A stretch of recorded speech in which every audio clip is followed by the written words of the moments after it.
Hello, this is Real Rats, CEO of Ratsbag Media. I want to tell you about a conversation I had yesterday. For you, last week, but for me, yesterday, with a person who does business consulting. He was telling me about a business that he had spoken to the day before, and he mentioned what it is that they're planning to do. They haven't started yet. They're now looking for investors, and the idea was like a idea, but the problem was that the business owner thought that the potential was billions of dollars.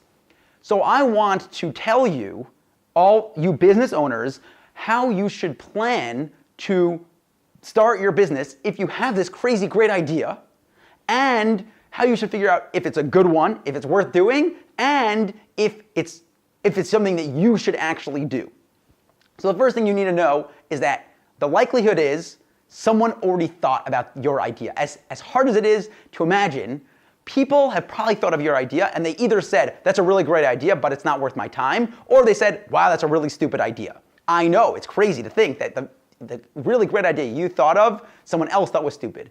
But you have to know that it probably happened.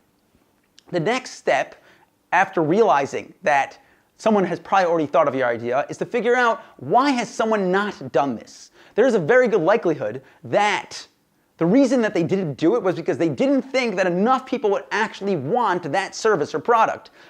Maybe you think that there's this giant niche of people that are interested in invisible dragons, but in actuality, most people would not buy an invisible dragon for their house, although that is a fantastic idea, and if someone steals it from me, I will be upset.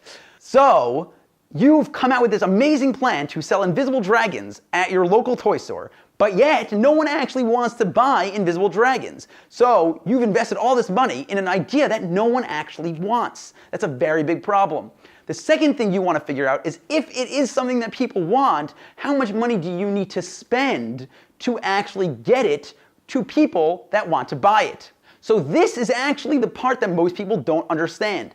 Business takes a lot of work. There's money that you need to spend on building the product and buying the place to build the product and hiring the people that are designing the product and hiring the people that are designing the website and doing the marketing and the advertising and the PR and the HR, and hundreds of people, or if it's a small business, tens of people that you need to hire to get your business started is a large cost for a lot of businesses. So the real question is that cost less or significantly less than the potential that you're actually going to make? A great example of this was an episode of Shark Tank that happened like season 2 or 3 of some guy who showed up on Shark Tank with an idea of going into the ocean and finding silver in a location where he knew there was a lot of silver there.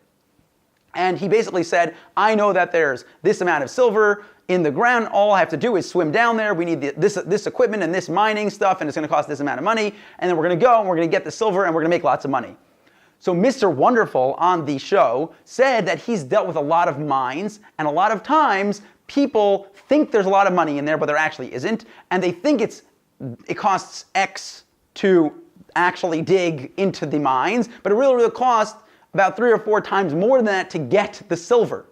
So he said, it's not worth my risk to find out if I'm wrong, because I could spend all this money and end up with many times less silver than I thought and spend a lot more than I needed. So I don't know if you know this, but there's actually millions and millions of dollars worth of gold and silver all around the world, and people know about it, but they have no interest in digging to get it because it'll cost more money to get the gold than it will the actual sale value of the gold. So you should keep this in mind when building your business. It's very possible you have a $10 million idea. The problem is, if you spend $20 million to build that idea, you haven't helped yourself.